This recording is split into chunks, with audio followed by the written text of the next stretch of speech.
Oke. Ya, jadi Bapak Ibu sekalian, Pak Anom ini merupakan dosen biologi UI dan beliau juga merupakan peneliti internasional dari Newton Fund dengan Edinburgh University di UK.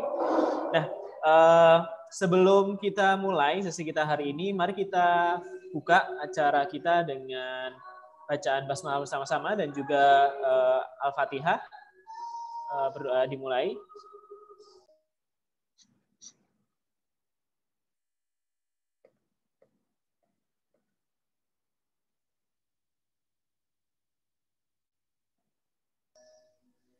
Oke.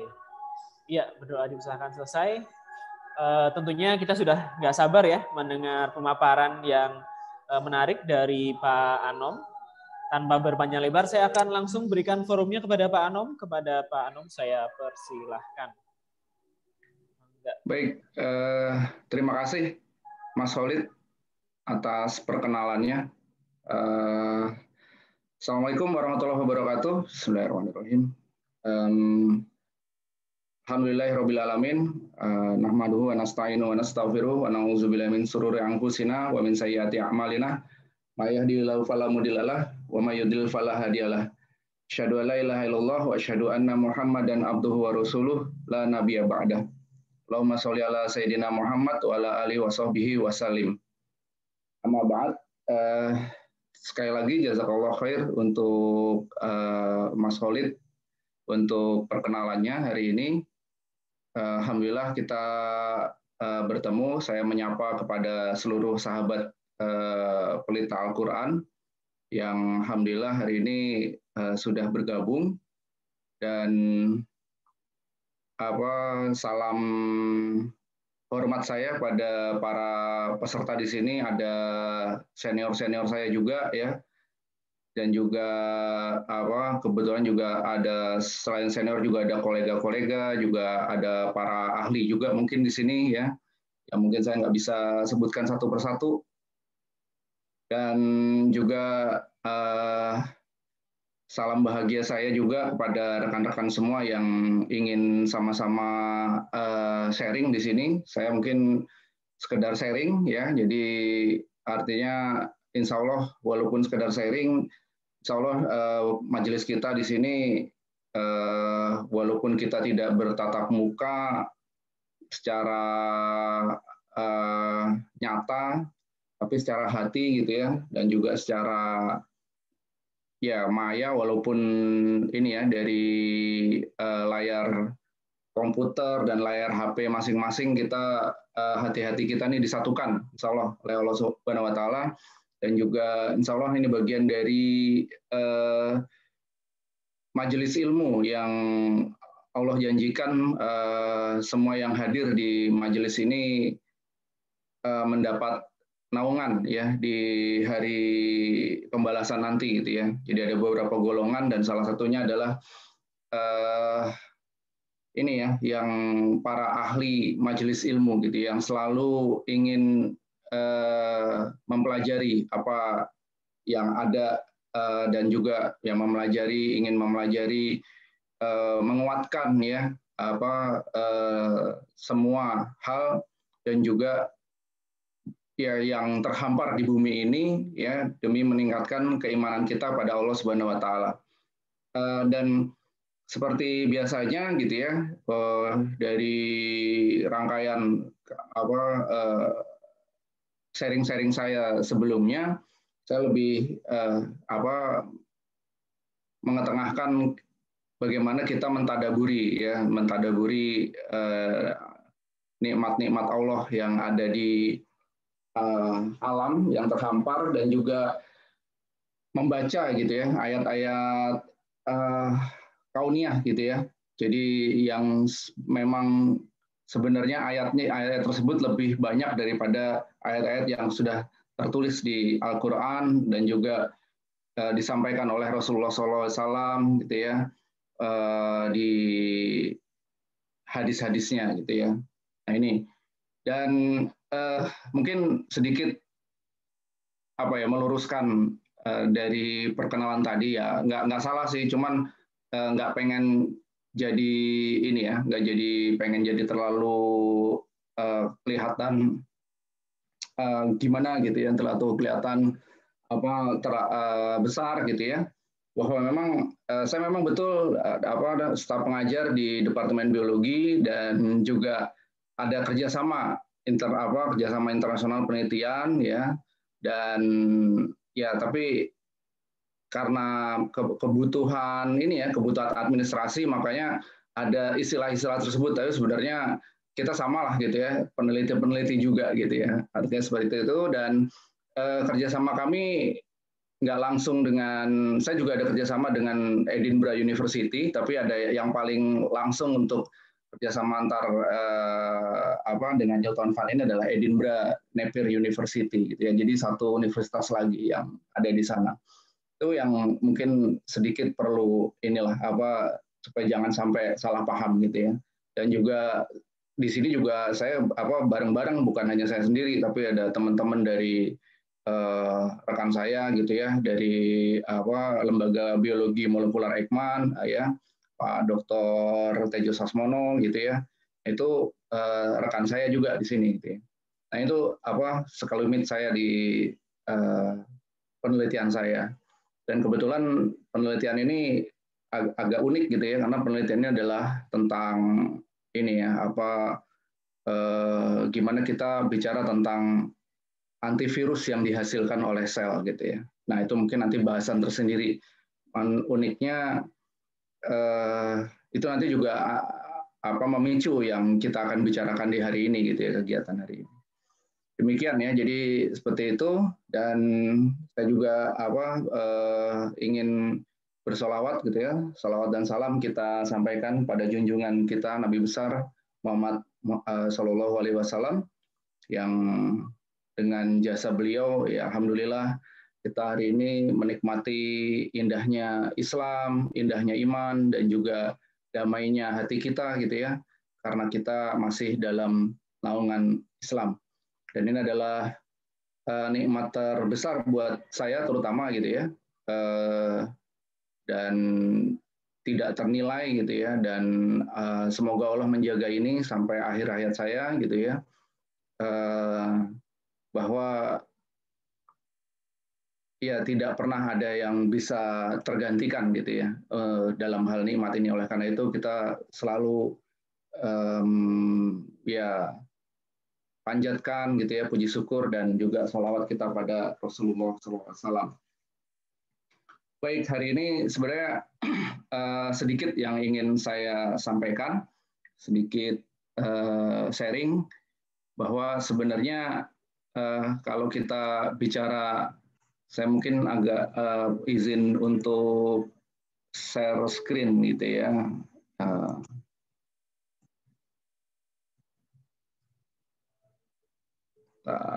Sebentar.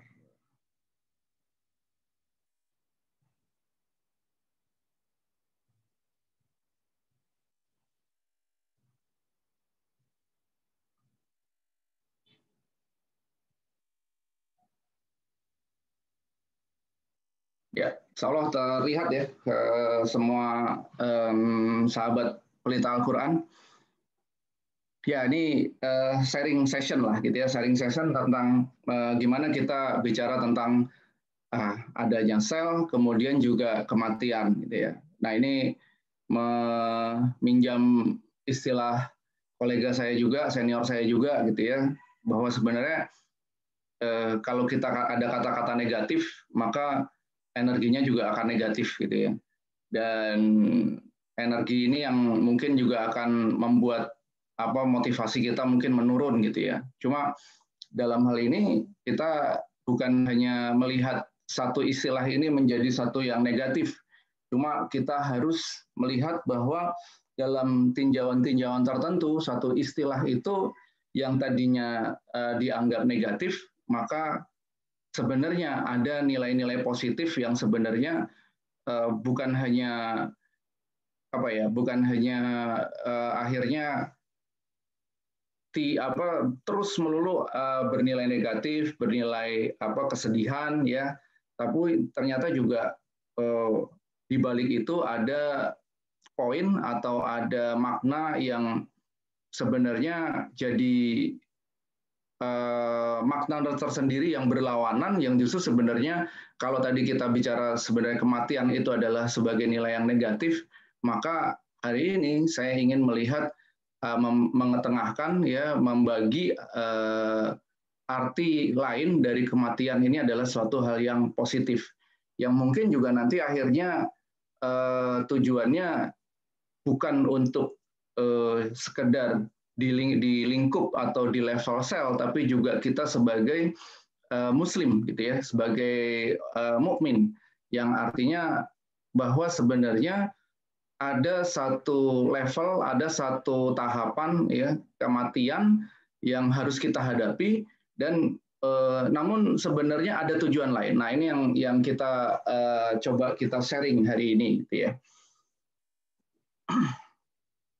Nah mungkin sedikit saya ingin bagi bahwa sebenarnya ada beberapa hal ya, kalau kita bicara tentang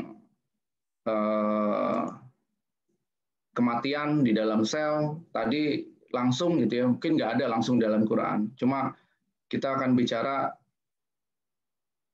tentang ayat yang menaungi gitu ya, bahwa sebenarnya ada satu rahasia di balik rahasia yang tadinya kita belum tahu. Sebenarnya dengan kita sebagai orang-orang yang berilmu gitu ya, orang-orang yang kita sehari-hari berkutat atau ya membaca gitu ya, keilmuan-keilmuan di bidang kita, maka ada sebenarnya satu ayat yaitu di surat Al-An'am ayat 73, yaitu a'udzubillahi minasyaitonirrajim wa huwallazi khalaqas samawati wal arda bil haqq wa yauma yaqulu kun fayakun qauluhul haqq wa lahul mulku yauma yunfakhu fis sur alimul ghaibi wasyahadah wa huwal hakimul khabir. Nah ini di sini nyatakan bahwa sebenarnya dialah ya Allah yang menciptakan langit dan bumi dengan benar, dan benarlah perkataannya di waktu dia mengatakan kun fayakun gitu ya, jadilah lalu terjadilah ya, dan di tangannya lah segala kekuasaan. Di waktu sangkakala ditiup ya, dia mengetahui yang gaib dan yang nyata, yang nampak, dan dialah yang maha bijaksana lagi maha mengetahui. Di banyak sebenarnya suatu hal di muka bumi ini yang tadinya kita belum tahu, dengan kita belajar ya, menuntut ilmu, akhirnya kita menjadi tahu gitu ya. Nah itu tadi ya, kalau misalnya kita sering belajar ya, sering membagi apa yang kita ketahui, maka kita akan terjaga ya, bahkan akan diberikan terus-menerus ya pengetahuan itu, dan yang tadinya tidak tampak akhirnya sedikit demi sedikit kita akan diberikan pengetahuan tersebut, dan akhirnya kita menjadi tahu. Nah inilah yang pentingnya, sebenarnya ilmu pengetahuan itu adalah sebenarnya hampir sama dengan harta gitu ya. Bila kita, kalau harta itu kita punya sedikit, kita bagi, maka akan bertambah lagi. Kita sedekahkan, kita bertambah lagi.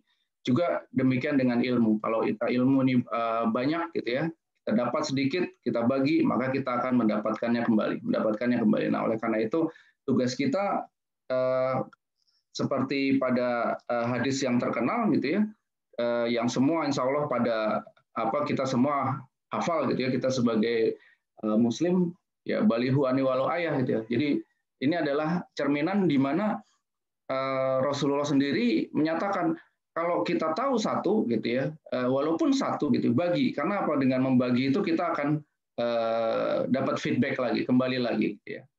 Nah dari ayat ini sendiri Allah ingin meyakinkan kepada kita gitu ya, bahwa sebenarnya apa yang ada di bumi ini adalah ciptaannya, dan wajib kita gitu ya, hak Allah untuk diyakini bahwa sebenarnya apa yang diciptakannya adalah semuanya adalah sesuatu yang berguna, gitu ya, sesuatu yang benar, gitu ya. Kalau misalnya di dalam ayat ini atau di dalam kenyataannya ternyata masih banyak yang belum paham, gitu ya. Nah, itu artinya kita masih belum dapat haknya, gitu ya. Kita masih belum tepat menempatkan bagaimana kita mencarinya. Tapi kalau kita mencari, kalau kita ingin mencoba untuk mendapatkannya, maka ini kita akan terus diberikan ya. Kalau kita usaha terus untuk mempelajarinya dan lain-lain, kita akan terus diberikan kemudahan untuk itu. Ya. Dan inilah ya bagaimana kita ya selalu diingatkan pada Allah untuk selalu belajar. Nah, hari ini kita melihat ya satu fenomena, gitu ya. Ya, dalam judulnya sendiri dikatakan, tadi saya katakan kematian, tentang kematian. Namun kematian yang bagaimana, gitu ya. Nah, sebelum kita masuk kematian sel, gitu ya, mari kita lihat dulu. Di sini saya lihat ada beberapa ya tadi ya saya salam kepada para senior saya di sini, gitu ya, dan juga mahasiswa dan juga alumni mungkin ya dari biologi yang sudah pernah belajar biologi, mungkin tidak asing dengan istilah sel, dan bahkan mungkin juga tidak asing terhadap istilah kematian sel, gitu ya. Nah, tapi ada baiknya saya coba berikan dulu intro, gitu ya. Saya berikan dulu pendahuluan kepada sahabat pelita Al-Quran yang memang sebenarnya belum pernah melihat sel, gitu ya. Saya pun juga secara kasat mata belum pernah melihat sel, gitu ya. Jadi saya selalu melihat sel itu pertama melalui alat bantu yang namanya mikroskop, gitu ya. Yang kedua ya seperti sahabat semua di sini melihatnya via image, gitu ya, via foto, via gambar yang ada di macam-macam media, gitu ya, dari komputer, internet, ya, koran dan lain-lain, atau misalnya buku, gitu ya, dan lain-lain. Nah, tapi hari ini saya coba ingin mengajak, gitu ya, bahwa sebenarnya ada satu makhluk hidup yang namanya sel, gitu ya. Dan sel ini macam-macam. Nah, ini yang ada di hadapan kita sekarang ini adalah sel yang dilihat dengan alat yang sampai saat ini bisa melihat sel dengan baik, gitu ya, dengan yang paling besar, gitu ya. Nah, yang paling sebelah kiri ini dengan model 2 dimensi, nah yang sebelah kanan ini adalah 3 dimensi, yaitu dengan menggunakan fasilitas mikroskop elektron.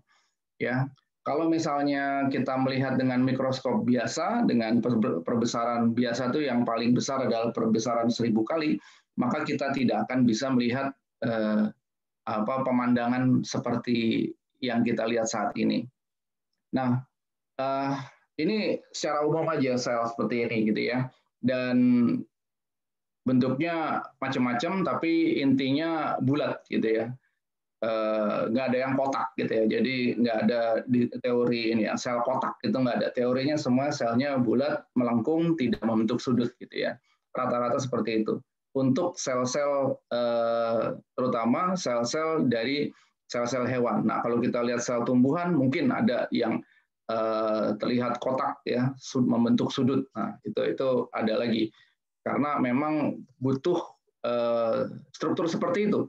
Karena kalau hewan itu atau manusia juga ya, kita harus bergerak, maka bentuk selnya juga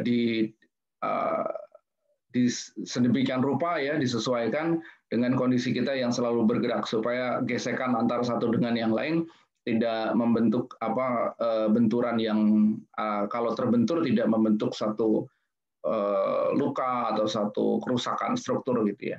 Beda dengan misalnya sel tumbuhan yang memang tumbuhan itu diciptakan untuk tidak bergerak, gitu ya, tumbuhan secara umum.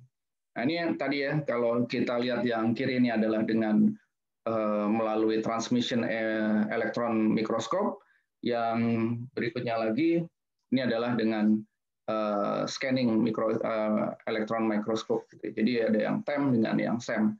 Nah kebetulan kok bentuknya seperti ini, apa nih? Ya, kalau yang kiri ini saya cuma ingin update aja terhadap kondisi sekarang gitu ya. Kalau sel yang besar ya, kalau saya tunjuk mungkin di sini. Nah ini sel yang besar di sini ya. Kemudian di tengah-tengahnya ini ada aksesoris, bukan aksesoris sih sebenarnya nih. Ini bukan organel juga, tapi ini adalah virus SARS-CoV-2 nih yang menempel di satu sel yang ada di dalam tubuh kita gitu ya. Nah ini virus-virusnya nempel gitu ya, dan kemudian mencoba untuk masuk. Ini secara 2 dimensi ya, dan memang secara ya kasat mata virus corona tuh bisa dong dilihat dengan mikroskop elektron. Jawabannya betul gitu ya. Terus kenapa nggak pakai tesnya? Kenapa nggak pakai dilihat aja secara kasat mata, diambil darahnya atau diambil swabnya kemudian dilihat dengan mikroskop elektron. Nah ternyata menggunakan mikroskop elektron itu tidak sesederhana kita menggunakan tidak sesederhana kita menggunakan mikroskop biasa gitu ya. Jadi ketika kita gunakan gitu ya, nah ini preparasinya atau persiapannya itu hampir 1 hari sendiri gitu ya. Jadi emang lama sekali gitu ya. Nah satu itu lama dengan tes PCR juga lama. Oh iya betul, lama, sama-sama lama. Cuma ternyata dari sisi cost gitu ya, dari sisi biaya ternyata juga lebih mahal gitu ya. Dan fasilitasnya itu di Indonesia mikroskop elektron kalau kita punya 10 jari mungkin masih bisa dihitung dengan dua tangan kita ya, jari-jari yang ada di 2 tangan kita gitu ya. Jadi nggak banyak gitu ya dibanding dengan fasilitas mesin PCR yang ada sekarang di Indonesia. Mesin PCR juga sedikit dulu ya, tapi sekarang makin lama makin banyak gitu ya. Nah, seperti itu. Dan perlu tempat yang cukup besar. Jadi untuk mikroskop elektron itu belum ada yang seperti portable gitu ya, belum ada. Jadi kita perlu kamar khusus. Nah, ini yang juga jadi masalah. Nah, itu dia yang saya ingin share gitu ya. Kenapa kalau seperti itu nggak sama aja. Nah, kita lihat lagi sekarang perkenalan dulu sama sel gitu ya. Nah, di yang sebelah kanan ini adalah sel yang ada di darah kita gitu ya. Darah kita tuh berupa cairan, dan sel itu sendiri sudah ini ya, kalau kita bicara sel itu adalah sebenarnya 80% air gitu ya. Nah, itu kalau kita seperti dikatakan pada ayat Al-Qur'an di surat Al-Anbiya ayat 30 gitu ya, nyatakan katakan waja'alnal ma'i kulla syai'in hayy gitu ya. Jadi dikatakan seperti itu. Nah, itu dikatakan dan dari air ya kami jadikan segala sesuatu itu yang hidup gitu ya. Jadi intinya kalau kita melihat satu kehidupan dan kita balikan ke Quran, sebenarnya ini ada unsur airnya enggak gitu ya. Nah, kalau ada unsur airnya, maka itu benar adalah kehidupan ya. Dan sel ini adalah makhluk hidup atau ya struktur kehidupan yang sampai saat ini ilmuwan sepakat ya menjadi struktur kehidupan yang terkecil di di muka bumi gitu ya. Walaupun di bawahnya terus berkembang tuh dicari gitu ya. Virus bagaimana? Nah, virus sendiri sebenarnya bisa dalam kondisi tidak ada di dalamnya tuh struktur air sehingga kita sebut sebagai partikel biasa. Nah, namun ketika dia dalam kondisi kering ya sebagai partikel, maka kita tidak bisa menyebutkannya dia itu sebagai makhluk hidup. Kenapa? Karena dia nggak bisa apa-apa, nggak bisa bergerak, nggak bisa memperlihatkan ciri kehidupan. Tapi ketika si virus itu masuk ke dalam sel, ya masuk ke dalam satu struktur yang tadi yang saya katakan ada 80% di dalamnya adalah air, cairan, maka dia langsung dia hidup. Nah itu dia bahwa kalau kita mentadaburi itu tadi, bahwa sebenarnya ayat Quran menyatakan bahwa gampang kalau mau nyari kehidupan atau ciri-ciri kehidupan itu sebenarnya adalah dari air. Nah ini yang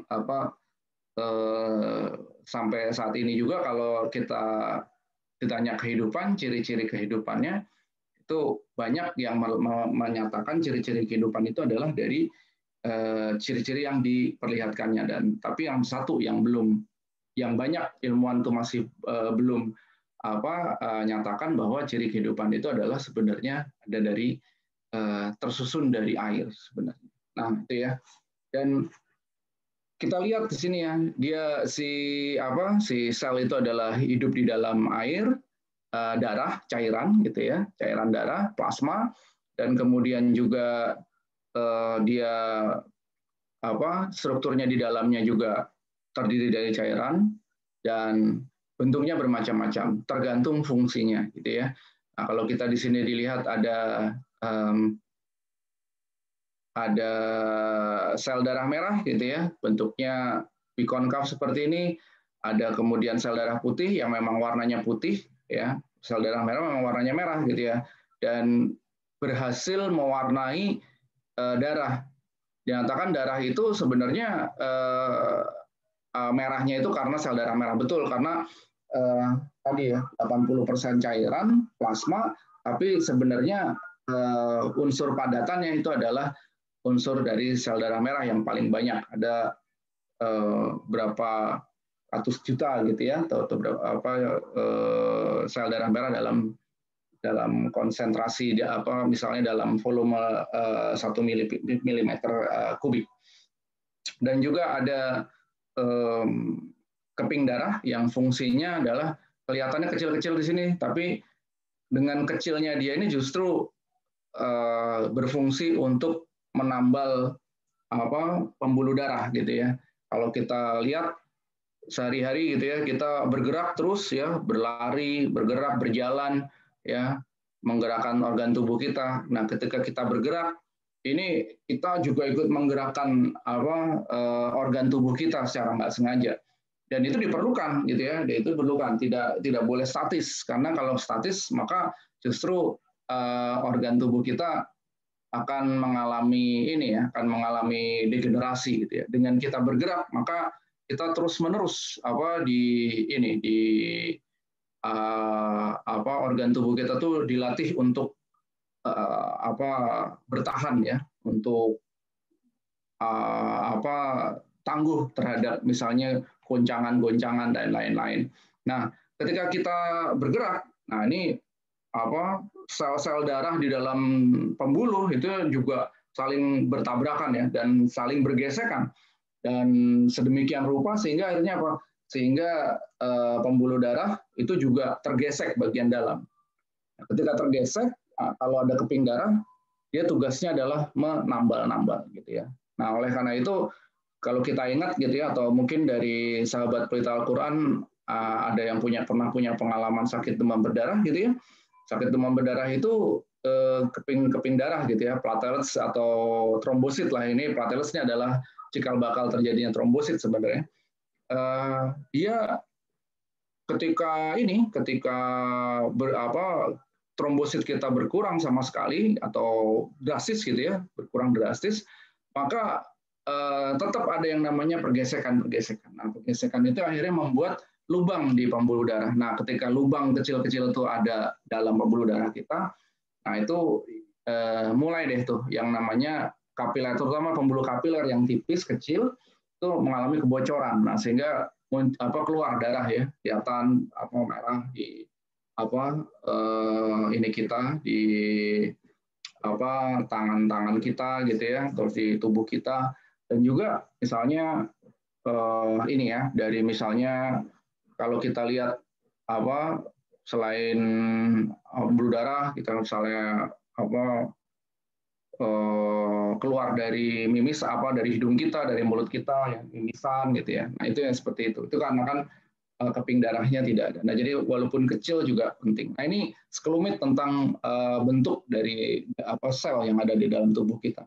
Nah, Yang saya ingin juga bagi bahwa sebenarnya ini adalah bagian kecil dari kondisi atau dari bentuk dari sel kita ya. Ada masih banyak bentuk-bentuk yang lain. Nah, ini bagian dari bentuk sel yang lain gitu ya. Keanekaragaman bentuk sel. Ada sel yang di dalamnya mungkin kalau kita lihat ini skematik ya. Ini terpaksa skematik.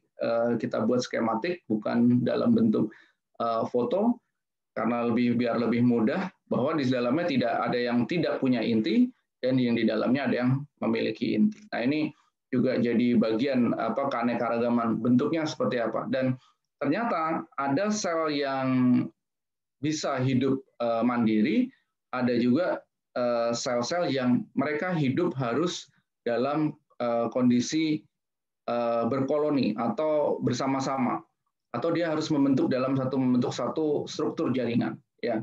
Jadi seperti itu. Nah, yang mandiri, yang soliter, maka kita akan kenal sebagai tumbuhan atau hewan bersel satu gitu ya. Kita dengar ada atau misalnya bakteri gitu ya, itu mereka biasanya mandiri ya, sendiri gitu ya. Jadi dia soliter. Dia tidak bisa dia masih bisa hidup ya walaupun dalam jumlah yang kecil atau bahkan dia itu satu sel saja. Namun ada juga sel-sel yang lain yang mereka tidak bisa hidup kalau tidak berkoloni atau bersama-sama, bukan hanya berkoloni tapi dia membentuk satu struktur yang disebut sebagai jaringan tadi. Ya, jadi kalau kita kembali ke gambar yang tadi, kita lihat semuanya di sini, satu sel darah merah ini tidak bisa hidup sendiri, dilepas sendiri dia tidak bisa hidup, maka dia harus barengan dengan sel-sel darah merah yang lain. Dan sel-sel darah merah yang lain ini pun juga dia akan bisa berguna bagi keseluruhan tubuh yang lain kalau dia itu bergabung dengan komunitas-komunitas yang lain. Jadi ada komunitas sel darah merah, ada komunitas sel darah putih, ada komunitas keping darah gitu ya. Jadi bergabung, dan juga ada komunitas misalnya pembuluh darah. Jadi seperti itu, banyak sekali komunitas yang ada di tubuh kita ya, tubuh makhluk hidup, satu organisme, dan komunitas ini saling mendukung, bukan saling menjatuhkan ya. Kalau memang sebenarnya mereka itu berasal dari tubuh yang sama, bukan dari luar. Nah, nanti kita bicara juga ada komunitas sel yang datang menyerang. Nah, itu juga merupakan satu komunitas, tapi mereka akan terhindar dari akan langsung dikonter oleh sel-sel yang ada di dalam tubuh kita melalui sel-sel imunitas. Jadi seperti itu ya. Jadi ada yang sendiri maupun yang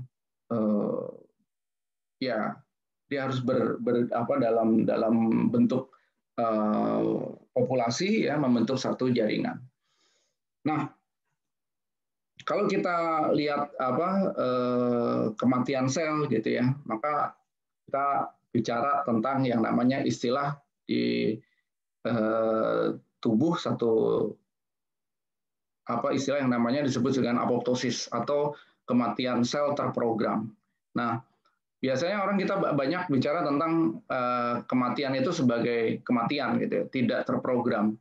Tapi ilmuwan sepakat kalau yang namanya kematian sel secara fisiologis ya, secara normal, mereka itu adalah kematian. Kalau dia itu mengalami kematian, maka kematian itu adalah kematian yang terprogram. Nah, ini sebenarnya mengingatkan gitu ya, diingatkan di satu ayat yang insya Allah juga sahabat pelita Al-Quran semua juga hafal semua dengan kutipan ayat ini gitu ya, kullu nafsin za'iqatul maut gitu ya. Jadi setiap yang bernyawa itu akan mati gitu ya. Nah, ini sebenarnya satu ketentuan kalau memang kita satu kehidupan itu diprogram satu saat masuk yang namanya kematian gitu ya. Nah, bukan hanya sel tapi juga makhluk hidup yang lain. Nah, jadi ini bahkan satu keniscayaan yang orang tidak tidak pernah menolak dengan keniscayaan ini, ya. Dan semua meyakinkan kalau nggak ada suatu kepastian ya yang ada di dunia ini, gitu ya. Tapi cuma satu, kalau yang semua yang hidup itu pasti akan mati, tapi nggak tahu kapan itu mati. Nah, gitu ya, seperti itu. Jadi sebenarnya bukan hanya sel sebenarnya, gitu ya. Bukan hanya sel, tapi juga kita, ya, manusia, makhluk hidup yang ada di sekitar kita, hewan, tumbuhan dan lain-lain, bahwa sebenarnya kalau namanya kematian itu memang sudah diprogram, gitu ya. Diprogram kita hidup ini diprogram akan suatu saat kita akan mati, gitu. Nah, ini kita akan mengingatkan, dan dengan ini kita pun juga mengingatkan kita, gitu ya, kalau sebenarnya satu saat kita akan menemui itu, gitu ya. Dan permasalahannya, nah gitu ya, permasalahannya, apakah kita sudah menggunakan waktu-waktu kita selama ini sesuai dengan fungsi kita di dunia, gitu ya. Nah, mari kita belajar dari sel. Nah, gitu ya. Jadi kalau kita bicara tentang ya maknanya, gitu ya, makna dari ayat Quran tadi, gitu ya, kembali ke ayat Quran tadi. Dan kalau kita melihat kematian dari manusia sendiri, gitu ya, bisa ya yang diawali dengan kematian dari sel-sel kita, ya. Dan ini paling nyata kalau misalnya seseorang itu mengalami atau menderita suatu penyakit, ya, penyakit yang menggerogoti dari awal, ya, kecil sehingga akhirnya menyebabkan kematian dari seluruh makhluk hidup. Intinya ini juga satu ayat Quran yang kembali lagi kalau kita kembalikan ke makhluk hidup, ini satu hal yang kalau menurut saya satu keajaiban, gitu ya, bahwa sebenarnya Quran itu sudah menyatakan, gitu ya, bahwa makna yang dikatakan za'iqatul ini adalah kematian itu berasal dari bagian yang diawali dari bagian-bagian yang di bagian dalam atau di bagian yang kecil-kecil tadi, ya, jadi bagian yang dalam. Walaupun sebab kematian itu ada dari luar, tapi yang menyebabkan kematian itu adalah dari dalamnya sendiri. Nah, maksudnya apa? Maksudnya begini. Kalau kita tadi yang saya katakan, kalau seseorang itu sakit segala macam, itu makanya kelihatan ya, ada kerusakan dari sel tubuh kita, gitu ya, sel beberapa jaringan tubuh seseorang, gitu ya, itu akan mati lama-lama, merusak sel yang lain. Nah, dalam waktu yang lama kita bisa membaca itu. Namun kalau kita melihat orang yang mati terbunuh atau dibunuh, gitu ya, itu terlihat, oh, itu penyebabnya berarti dari luar, bukan dari dalam. Oh, betul, penyebab dari luar, tapi kematian itu diawali dari apa? Dari kerusakan yang ada dari dalam. Nah, ketika orang misalnya ditusuk atau ditembak, gitu ya, maka ada bagian yang rusak di bagian dalam. Dan ini yang menyebabkan lama-kelamaan, gitu ya, bukan dalam waktu yang singkat, ya, menyebabkan kematian. Nah, ini karena waktunya singkat, kita tidak sempat melihat secara historical, gitu ya. Akhirnya, oh, kelihatan orang yang ini, oh, matinya karena dibunuh. Sebenarnya membunuh itu ya, atau misalnya merusak dari luar itu tujuannya adalah merusak bagian yang ada di dalamnya itu. Nah, cuma, nah ini periodenya, gitu ya, periodenya ini yang membedakan, gitu ya. Ada yang lama, ada yang cepat, dan macam-macam. Kematian sel juga demikian, ada yang cepat, ada yang lambat. Dan kalau kita lihat sendiri, gitu ya, kalau kita perhatikan, gitu ya, ternyata ya kalau kita bicara secara fisiologis dari masing-masing itu kelihatan bahwa timeline-nya adalah berbeda-beda, gitu ya. Nah, makanya tadi yang kembali lagi dari kata-kata terprogram, gitu ya. Jadi walaupun kita sekarang hidup kita ini sebenarnya adalah menuju titik kematian, sel pun demikian. Sebenarnya bukan hanya bukan hanya kematian saja yang diprogram, tapi adalah kehidupannya sel itu sendiri sudah diprogram. Nah, mari kita lihat lagi gitu ya. Kenapa diprogram? Nah, kalau kita lihat di gambar yang pertama gitu ya, di gambar yang pertama ini adalah sel secara normal gitu ya. Dan sel yang normal ini adalah sel yang punya fungsi yang paling prima di dalam tubuh suatu makhluk hidup, jaringan. Artinya apa? Artinya mereka punya tugas, di mana tugas itu adalah masing-masing ya. Misalnya sel darah merah membawa oksigen, ya. Terus kemudian sel darah putih berhubungan sama imunitas, ya. Kemudian sel otot itu adalah untuk menggerakkan, gitu. Jadi masing-masing punya tugas, dan masing-masing juga punya umur, gitu ya. Punya umur. Nah, ketika mereka sudah dalam dalam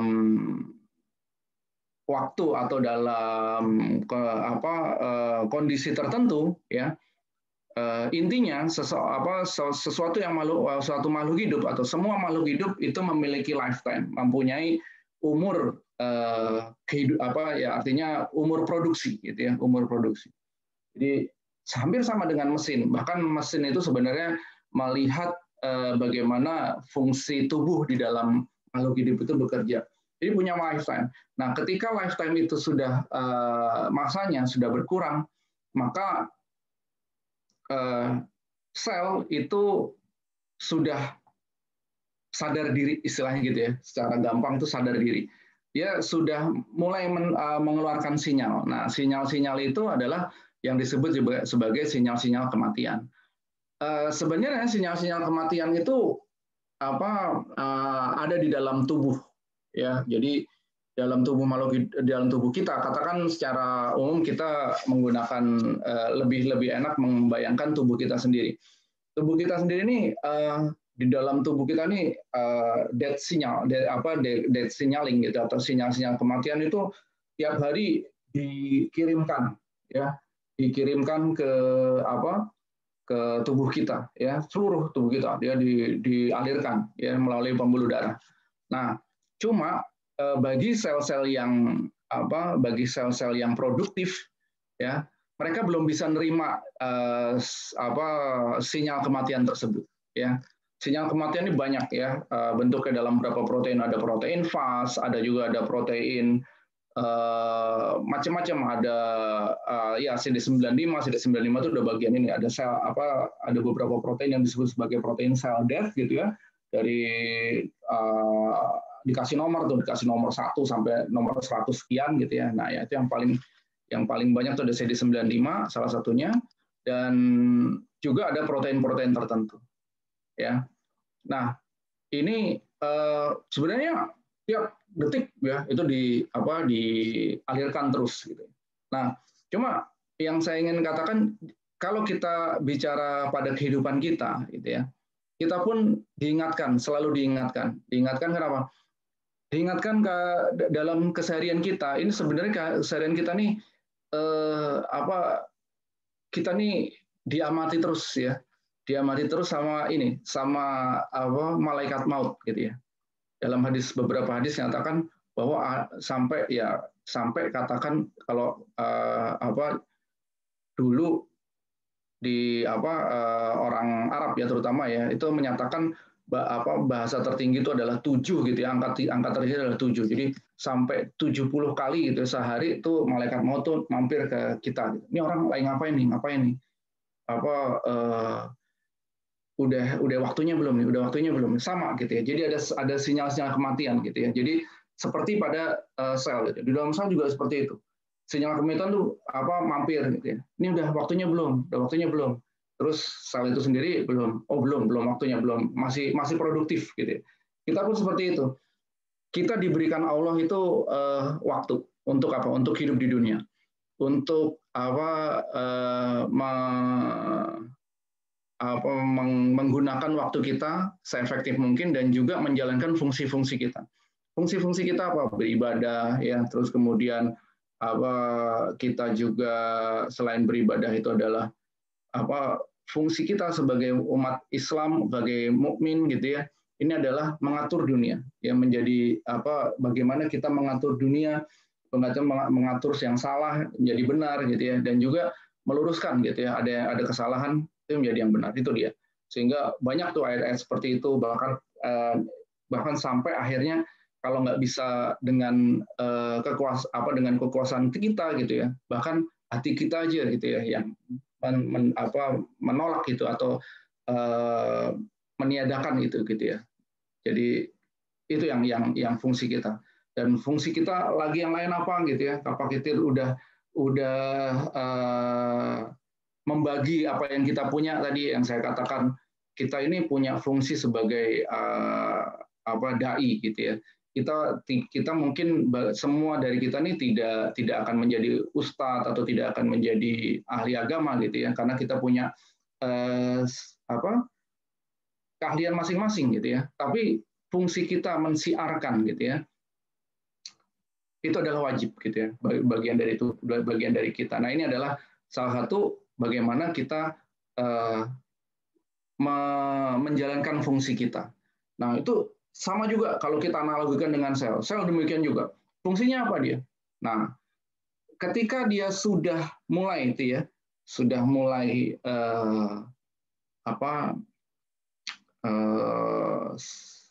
berkurang ya kemampuannya, maka dia akan mulai buka tuh di dalam bisa di dalam membran selnya, atau rata-rata di dalam membran sel, atau misalnya dari dalam selnya sendiri, bisa dari mitokondrianya sendiri. Dia ada dalam sel atau ada struktur yang namanya mitokondria. Kalau ketika dia udah produktivitasnya berkurang, maka dia akan mulai melubangi mitokondrianya untuk mengeluarkan sinyal kematian dari dalam. Jadi sinyal kematian itu sebenarnya ada dua, ada dari dalam sel itu sendiri maupun dari luar. Nah, inilah yang dilakukan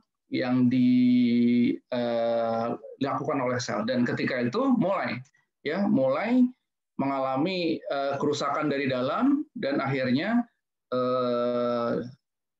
mengkerut gitu ya, makin lama makin kecil, dan akhirnya menjadi bagian-bagian yang serpian-serpian yang paling kecil. Ya, ini yang disebut sebagai badan-badan apoptosis. Nah, kalau ini semua dikatakan adalah proses apoptosis gitu ya, ini adalah kematian sel yang disebabkan karena proses fisiologis. Dan ternyata di dalam tubuh kita ya sehari ya dalam hitungan harian gitu ya, sel-sel tubuh kita tuh kalau melakukan apoptosis itu bukan jumlahnya cuma 1 atau 2 atau 3 gitu ya, tapi ribuan gitu ya, bahkan sampai jutaan itu mengalami apoptosis, mengalami degradasi. Dan ini adalah kalau kita kembalikan ke proses perkembangan, maka kalau misalnya selnya banyak yang mati, tapi kok kita bisa tumbuh. Nah, jadi gini, proses apoptosis itu berjalan dari proses proses embrio kita. Ya, di slide ini sinyal-sinyal yang lain kita teruskan aja ya. Nah, ini dari sini. Jadi proses embrio itu kita sudah mengalami apoptosis ya. Seperti misalnya dalam pembentukan organ. Dulu waktu kita dalam proses dari masa embrio kita cuma bulat ya, cuman segumpal ya. Dalam satu mudghah gitu ya, gumpalan daging gitu ya, gumpalan daging. Tapi dalam proses embriologi itu juga ya, dari proses embrional ya, pelajaran embriologi itu ya, dari yang bulat segumpalan daging itu lama-kelamaan dia akan membentuk satu ukiran-ukiran. Nah, ukiran-ukiran itu yang di sini dinyatakan sebagai apoptosis ya, dari apoptosis. Nah, di sini kita lihat ada gumpalan, dan ini kita mulai lihat ada bayangan satu dengan yang lainnya. Karena apa? Karena bagian-bagian terluar, sel-sel bagian terluar dari sini ya, akhirnya terjadi apoptosis. Dan ini karena apa? Karena ada sinyal tadi ya, ada sinyal tadi. Oh, di sini udah nggak terpakai, akhirnya dibuat sinyal akhirnya menipis akhirnya hilang, dan akhirnya kita punya jari 5. Gimana kalau ngeyel selnya gitu? Kalau ngeyel, saya nggak mau mati. Nah, kita nanti akhirnya jari kita menjadi gumpalan aja. Gitu. Bayangkan kalau kita tidak ada apoptosis di masa embrional. Nah, permasalahannya apa? Permasalahan baru terjadi di tubuh kita kalau jumlah apoptosis itu lebih sedikit daripada pembelahan sel yang lain. Gitu. Jadi, kenapa pada masa embrional terjadi apoptosis tapi nggak jadi masalah? Ya, kenapa? Karena jumlah yang mati dengan jumlah yang hidup, yang berkembang, yang membelah itu jauh lebih banyak yang membelah daripada yang mati. Nah, pada umur-umur yang sudah tidak produktif ya, umur-umur 60 gitu ya. Ini bukan mendemotivasi sahabat pelita Al-Qur'an yang umurnya sudah 60. Nah, ini patut disyukuri gitu ya. Kita patut disyukuri karena apa? Karena kita diberikan nikmat umur panjang dan berkah gitu ya. Seperti itu. Itu selalu doa kita gitu ya.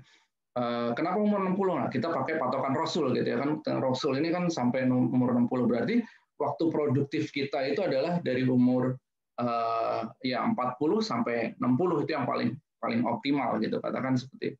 Nah, ketika umur 40 lewat gitu ya segala macam, nah itu udah mulai tuh yang namanya terjadi proses apoptosis yang cukup banyak dibandingkan yang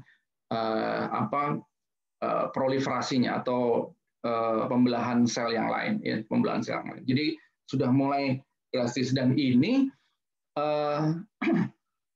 secara normal gitu ya, secara normal umur 40 sampai 60 ini ada sebenarnya umur-umur yang stasioner gitu. Hampir jumlahnya sama antara yang membelah dengan yang mati. Nah, cuma permasalahannya apa? Tiap orang beda. Jadi, kok katanya begitu, tapi kok ada orang yang sudah mengalami aging, segala penuaan. Nah, ini tiap orang beda. Ini tergantung apa yang, nah ini ya balik lagi ya, tergantung apa yang dikonsumsi, tergantung gaya hidup ya masalah stres atau apa gitu, dan juga tergantung masa mudanya tadi ya, masa mudanya itu gimana membuat gaya hidupnya itu sehat atau tidak ya. Jadi seperti itu. Nah, ini yang disebutkan tadi. Jadi kalau kita bicara gitu ya, apakah ada fungsi dari apoptosis? Nah, ini adalah fungsinya gitu. Kalau kita bicara misalnya di tumbuhan misalnya gitu ya, ada nggak apoptosis? Nah, justru istilah apoptosis sendiri itu berasal ilmuwan yang awal menyatakan adanya apoptosis atau kematian sel itu adalah sebenarnya dia adalah ilmuwan tumbuhan gitu ya, jadi botanis. Jadi melihat bahwa jumlah daun yang berguguran pada saat musim gugur ya, pada musim pergantian dari musim gugur ke musim dingin, itu daunnya memerah ya, kemudian gugur. Nah, ini yang istilah apoptosis itu adalah seperti itu sebenarnya, dilihat dari daun yang tadinya hijau, menguning dengan cepat, kemudian bergugurnya berbarengan. Nah, ini juga terjadi di dalam tubuh kita, bahwa sebenarnya tubuh kita tuh juga ini ya, rentan seperti ini. Nah, apa aja yang kalau kita bicara yang lain itu adalah apa aja yang memicu terjadinya apoptosis ya. Kalau tadi saya ceritakan itu adalah secara fisiologis, artinya secara normal. Tanpa harus ada pemicunya, sel itu akan terprogram akan mati. Tapi ternyata ada juga pemicu-pemicu yang lain. Nah, pemicu-pemicu yang lain, nah itu tadi yang saya katakan, kalau dikatakan umur-umur kita adalah umur-umur produktif ya, pada umur-umur matang gitu ya, umur-umur stasioner, yang di sini ada kalau kita membuat kebijakan dan lain-lain itu kan makanya orang di umur 40 sampai 60 tahun tuh ya, itu adalah yang paling prima gitu sebenarnya. Nah, itu tanpa harus ada pemicu, maka setelah itu dia akan mengalami kemunduran. Tapi ya bila ada pemicunya, maka sebelum umur tersebut namanya juga abnormal gitu ya. Nah, itu dia akan mengalami penurunan atau mengalami kemunduran yang cukup pesat. Nah, kenapa kita harus lihat apa pemicunya antara lain. Nah, salah satu pemicunya macam-macam. Ada yang bibit penyakit atau bahan kimia, gitu ya, bahan kimia misalnya ada dalam makanan kita, gitu ya. Atau misalnya bibit penyakit atau kuman penyakit. Salah satunya adalah virus. Kenapa virus? Karena virus ini dia bekerja di dalam sel, gitu ya. Jadi kalau misalnya bakteri, ya, atau parasit yang lain, misalnya sporozoa, ya, protozoa yang bersel satu, gitu ya. Mereka bekerja dari luar untuk merusak sel. Nah, tapi kalau virus ini dia masuk ke dalam sel untuk memicu terjadinya kerusakan sel atau apoptosis. Nah, itu ya, jadi banyak yang bisa menyebabkan, dan ini juga dalam jumlah yang sama. Nah, kalau misalnya ada pemicu, maka bisa nggak tubuh kita melawan, gitu ya. Nah, sebenarnya kalau dalam jumlah yang kecil, gitu ya, dalam jumlah yang sedikit, maka bentuk-bentuk seperti abnormalnya, kalau ini kan ada sel normal ya, bentuk-bentuk abnormal ini dikenali oleh sel imun kita, gitu ya, sel imun kita monosit, gitu ya, atau yang bentuknya juga besar, gitu ya. Dia akan mengenali, oh ini ada sel-sel yang nggak normal yang sebenarnya tidak diperkenankan untuk ada di dalam komunitas dia lagi, dalam populasi, dalam jaringan itu tadi.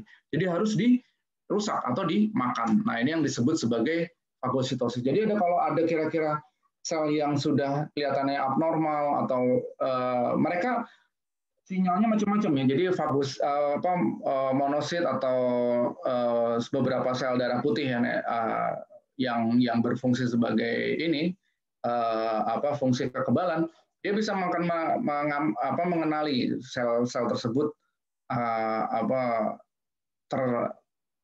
sudah dalam kondisi tidak normal, tidak sehat, gitu ya, dari protein yang dikeluarkan, ya, enzim-enzim yang dikeluarkan, dan juga mungkin kalau kita kan lihatnya bentuknya nggak normal, gitu ya. Nah, ini mereka sebenarnya sinyalnya bukan dalam bentuk, tapi dalam ini konteks chemical yang dia keluarkan, gitu ya, seperti enzim, protein atau peptida yang dikeluarkan. Nah, yang sudah kelihatan tidak normal, maka dia akan fagosit. Nah, kalau jumlahnya masih dalam batas-batas di bawah sel-sel darah putih, maka bisa teratasi. Tapi jumlahnya, bila mana jumlahnya tidak atau melebihi dari jumlah sel darah putih, maka sel darah putih sendiri dia tidak akan bisa menguasai lagi. Jadi akhirnya dia malah justru rusak, dan ini akhirnya jumlah yang apoptosis makin lama makin besar. Nah, sebenarnya jumlah virus ini akan makin berkurang kalau misalnya bisa diatasi oleh sel darah putih, karena dia akan makan, terus dimakan, dan akhirnya dirusak. Ya, dan akhirnya virusnya juga tidak akan tidak akan berkembang lebih banyak lagi, gitu ya. Nah, kalau misalnya udah banyak, nah ini sudah kewalahan, virusnya juga akan berkembang lagi, akan menyerang lagi, makin banyak lagi sel yang ada. Jumlah load-nya akan makin tinggi, seperti itu. Nah, yang lain, bagaimana tadi ya, kalau misalnya sel itu ngeyel untuk tidak apoptosis, gitu ya, ibaratnya seperti itu, saya tidak mau mati, gitu ya. Kalau dalam kondisi embrional, maka akan menyebabkan cacat embrio, tapi dalam kondisi manusia sudah dewasa dan lain-lain, maka dia akan menyebabkan yang namanya pertumbuhan sel yang nggak normal, yaitu yang namanya sel tumor, dan tumor ini bisa berkembang menjadi sel kanker. Nah, sel kanker atau sel tumor ini adalah sebenarnya bagian dari sel atau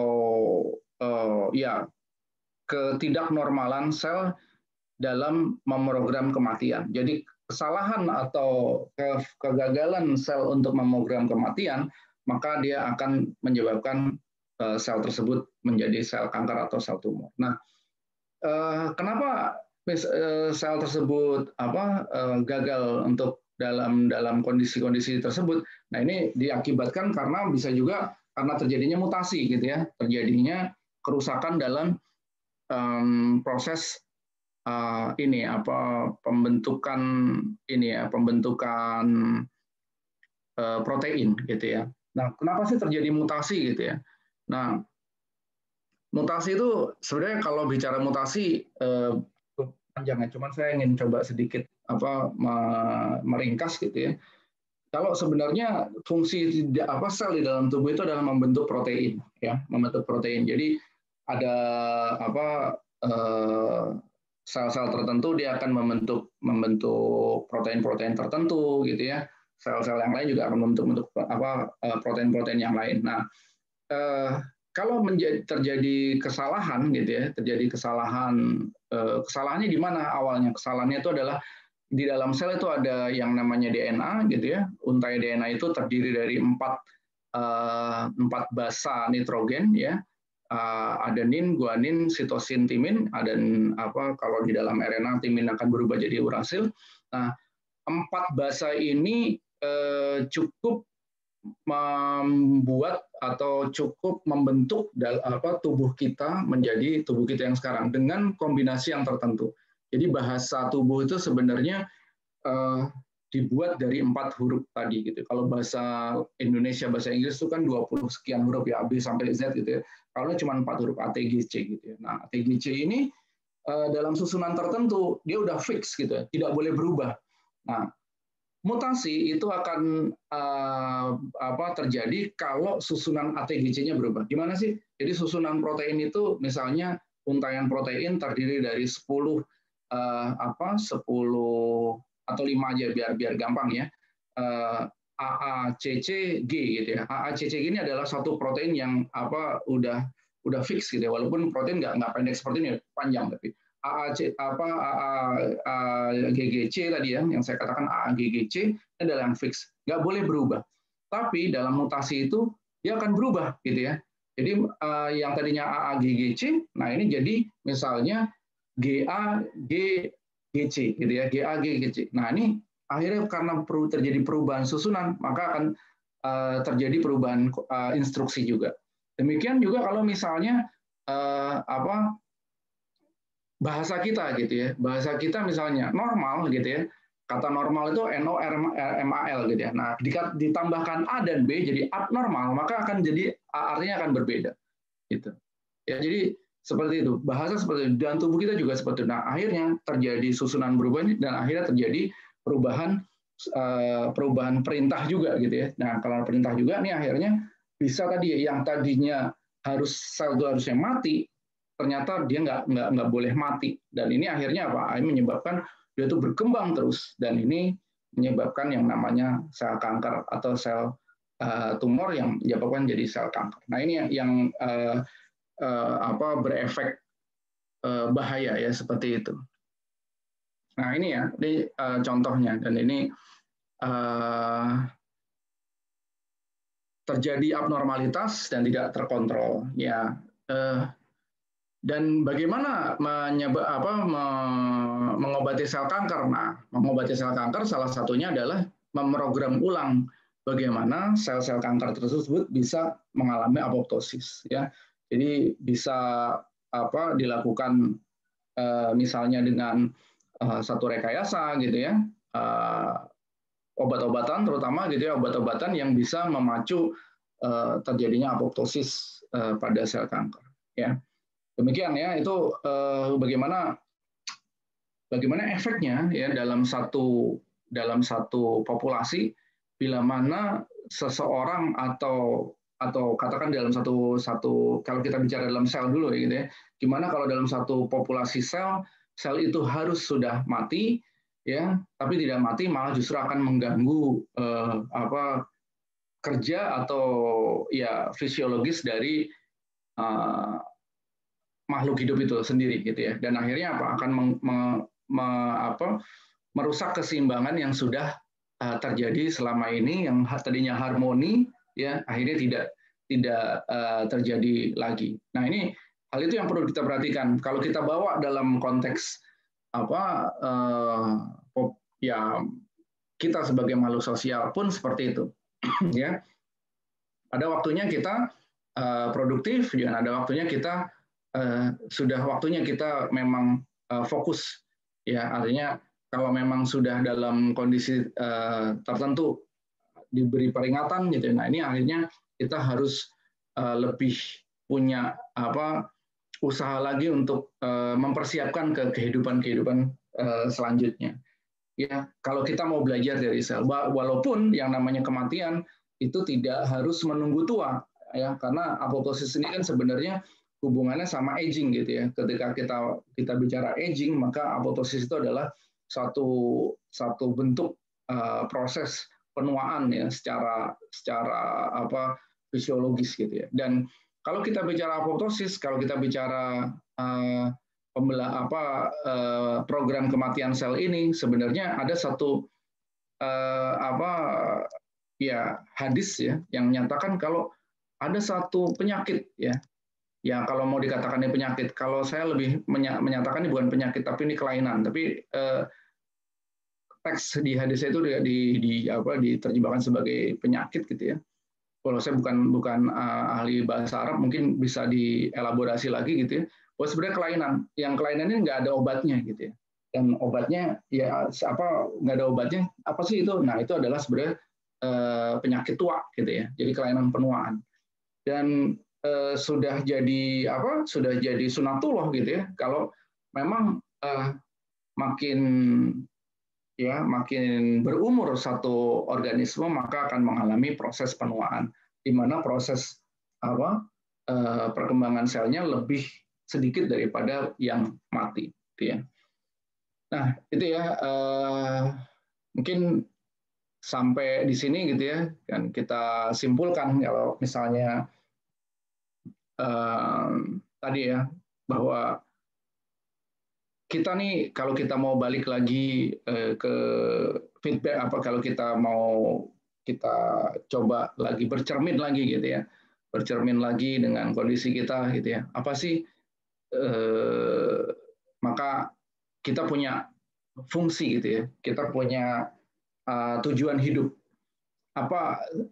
mau kita apakan sisa hidup kita gitu ya, mau kita gunakan apa gitu ya kehidupan kita.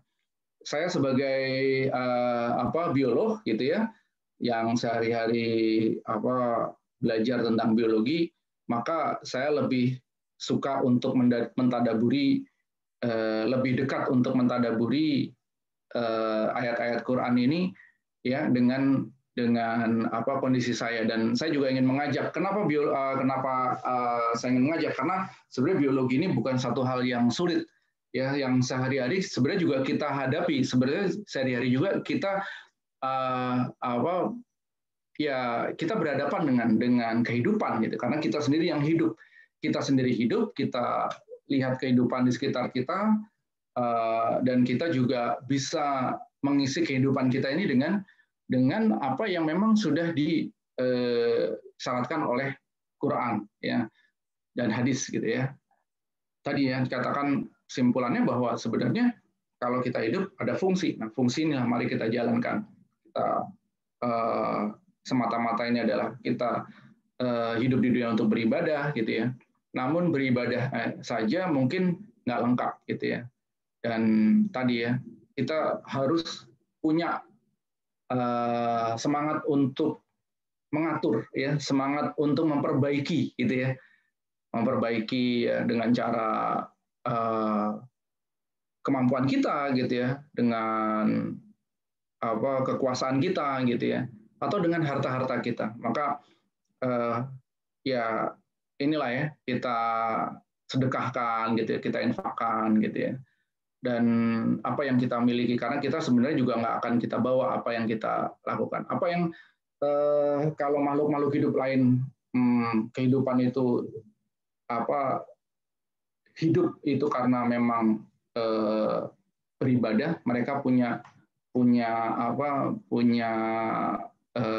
prinsip untuk ya dia diberikan kehidupan oleh Allah untuk beribadah, maka kita pun juga beribadah gitu ya. Tapi kita punya hal yang lain ya, kita harus membantu sesama, kita mengatur, kita menyempurnakan segala sesuatu yang kurang baik ya. yang masih belum sempurna gitu ya. Dan yang juga kita juga harus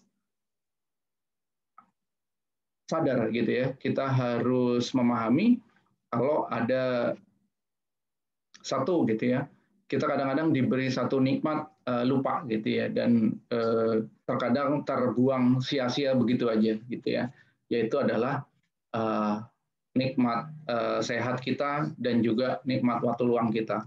Nah, di akhir-akhir ini kita diberikan ujian, gitu ya, diberikan ujian supaya kita bisa lebih menghargai gitu ya. Pertama menghargai kesehatan kita gitu ya, dan juga menghargai waktu-waktu kita gitu ya. Waktu-waktu kita yang bukan hanya waktu luang, tapi waktu-waktu kita yang tadinya banyak untuk kehidupan kita di dunia gitu ya, maka dengan ujian-ujian pandemi seperti ini gitu ya, dihadapkan dengan kondisi seperti ini, maka kita harus bisa lebih bersyukur lagi dengan kesehatan kita, untuk menjaga kesehatan kita gitu ya, dan juga menggunakan ya waktu-waktu kita ini untuk lebih mendekatkan diri pada Allah Subhanahu wa taala. Mungkin demikian sharing saya, yang salah dan yang kurang itu pasti datangnya dari saya, dan kebenaran itu dari Allah. Saya tutup dengan doa kafaratul majelis. Subhanakallahumma wa bihamdika asyhadu an la ilaha illa anta astaghfiruka wa atubu ilaik. Assalamualaikum warahmatullahi wabarakatuh. Ya, waalaikumsalam warahmatullahi wabarakatuh. Terima kasih sekali Pak Dr. Anom atas pemaparan yang menarik ya. Jadi ternyata memang ada pesan-pesan yang disampaikan ketika memang ada yang nggak tepat gitu dari tubuh kita. Nah, kita akan masuk ke sesi tanya jawab. Berdasarkan apa yang ada di Q&A, ada 9 pertanyaan ini. Lumayan ternyata ya. Sebenarnya banyak yang ingin tahu nih. Saya mungkin bacakan satu persatu gitu, atau ada di pertanyaan ya, saya bisa ya dari ini dari bawah atau dari atas nih? Dari atas aja, Ustaz. Waktunya ya. Betul. Dari waktunya aja ya. Oke. Ya, mungkin pertama dari Mas Nurhuda Hasmar. Ini dia ada 2 pertanyaan, Ustaz. Yang terkait malaikat maut sebagai sinyal. Apakah datang pada saat menjelang kematian saja atau setiap hari seumur hidup kita? Dan selain itu beliau juga bertanya satu hal lagi ya. Adakah penelitian atau studi yang menyebutkan bahwa mulai pada usia 40 apoptosis lebih banyak terjadi, Ustaz? Mungkin seperti itu. Ya, baik. Saya jawab satu-satu aja ya. Pertama ya dari Mas Nurhuda. Ini kalau berdasarkan hadis memang banyak sih bisa dibaca gitu ya. Menyatakan kalau sebenarnya kita ini, saya pernah baca gitu ya, kalau sebenarnya manusia itu bersenda gurau apa segala macam gitu ya. Namun sebenarnya kita nggak lihat aja gitu ya, tapi di sekitar kita ini ada banyak malaikat-malaikat yang bukan hanya malaikat maut gitu ya, yang mengamati kita gitu ya. Untuk apa aja sih kehidupan kita gitu ya. Dan dan malaikat ini begitu taat gitu ya terhadap program yang sudah digariskan oleh Allah gitu. Kalau emang kita belum waktunya, memang belum dijemput gitu ya. Jadi memang ada di mana-mana gitu, dan siap sedia untuk selalu menjemput kita. Dan ya kalau kita kenal di bacaan-bacaan tertentu ada malaikat Israel, ya malaikat Israel cuma satu, tapi pasukan yang banyak gitu ya. Jadi yang tersebar ke seluruh dunia, ya seluruh bumi gitu ya, bukan seluruh dunia tapi seluruh bumi, seluruh alam semesta gitu ya, yang siap sedia untuk mengikuti perintah dari Allah gitu ya. Dan tiap hari ya seumur hidup kita gitu pasti diamati terus gitu ya. Ini apa aja gitu, dan bukan hanya malaikat maut ya, tapi malaikat kebaikan, malaikat yang bertugas untuk mencatat dosa-dosa kita gitu ya, kesalahan-kesalahan kita gitu. Nah, terkait dengan penelitian ada sih ya, nanti mungkin kita bisa ini lagi, artinya makin tua sebenarnya, terutama ini ya, artinya udah mulai gitu ya, kalau misalnya seperti itu. Cuman itu tadi yang saya katakan, kita bisa menjaga supaya kita tetap ini ya, tetap bugar, tetap fit gitu ya, supaya tubuh kita tuh kembali lagi gitu ya, kalau kita bicara tentang apoptosis, kita menghindari apa yang namanya early aging gitu ya. Jadi early aging yang memang seperti itu. Bahkan kalau kita bicara umur efektif Rasulullah SAW, subhanallah gitu ya, Rasul itu jadi diangkat Rasul umur 40 ya, kemudian datang cobaan ya terus menerus sampai akhirnya cobaan yang paling berat tuh ketika istri beliau itu adalah Bunda Khadijah itu dipanggil, paman beliau dipanggil gitu ya. Sehingga tuh umur-umur ini ya awal-awal 50 dan umur 55 tahun aja beliau masih memimpin perang gitu ya. Bukan masih ya, pada saat itu ini ya saat mulai ini peperangan, dan itu adalah umur prima gitu ya. Jadi artinya prima dalam arti kata antara umur segitu tuh kita tuh memang seharusnya kalau kita bercermin pada Rasul itu artinya adalah umur kita dalam kondisi fisik yang bagus. Nah, kalau dalam kondisi fisik sekarang itu ternyata umur terjadi kemunduran, maka kita harus bercermin gitu ya. Oh, kenapa nih? Ada apa nih? Nah, gitu ya. Kalau ada apa berarti kita harus feedback, lihat ke belakang, bukan feedback, tapi kita lihat ke belakang gitu ya. Kita lihat apa aja yang telah kita lakukan di umur-umur sebelum itu gitu ya. Kita lihat asupan kita, makanan kita gitu ya. Terus juga fisik kita gitu, apakah diberi hak-hak yang benar, olahraga, terus kemudian misalnya ya makanan-makanan yang inilah ya, makanan-makanan yang sehat gitu ya. Seperti itu. Kira-kira itu ya. Berarti sebenarnya di umur 40 itu belum terlalu banyak sebenarnya apoptosisnya. Cuman memang tergantung dari gimana cara kita. Sudah mulai gitu aja. Sudah mulai gitu ya. Sudah mulai, dan memang itu tadi ya.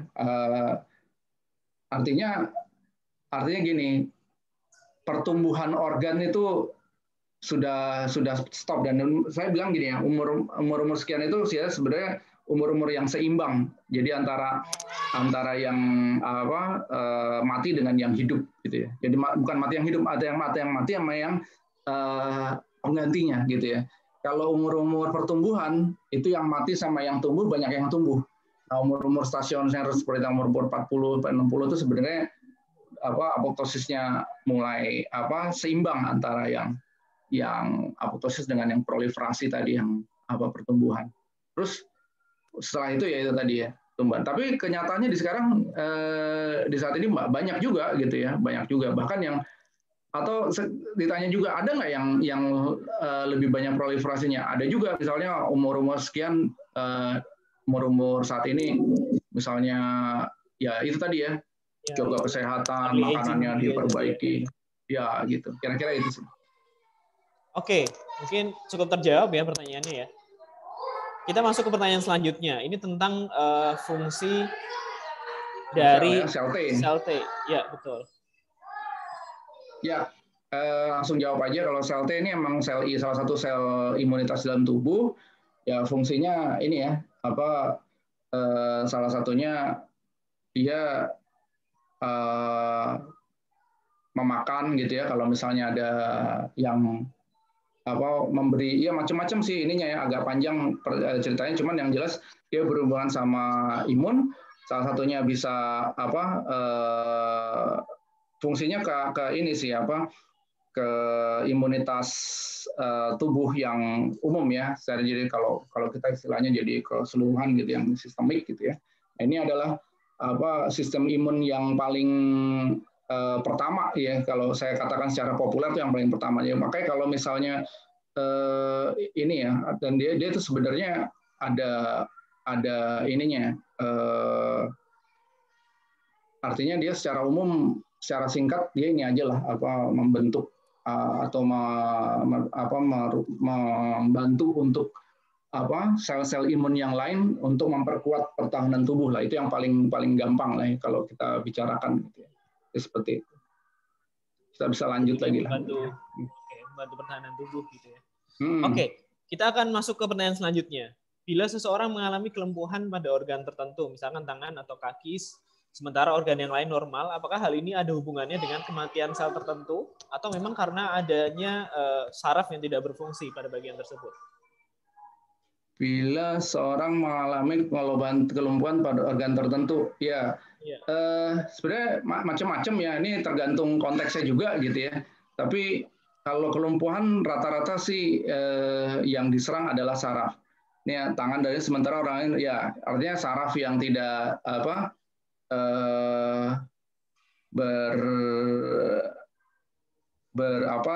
saraf yang tidak berfungsi karena bisa jadi karena ada kematian di sel saraf dan akhirnya tidak bisa ada respon gitu ya. Nah kalau misalnya kalau dilihat secara fisiologinya selnya ya masih hidup gitu ya, masih ada gitu ya. Nah ini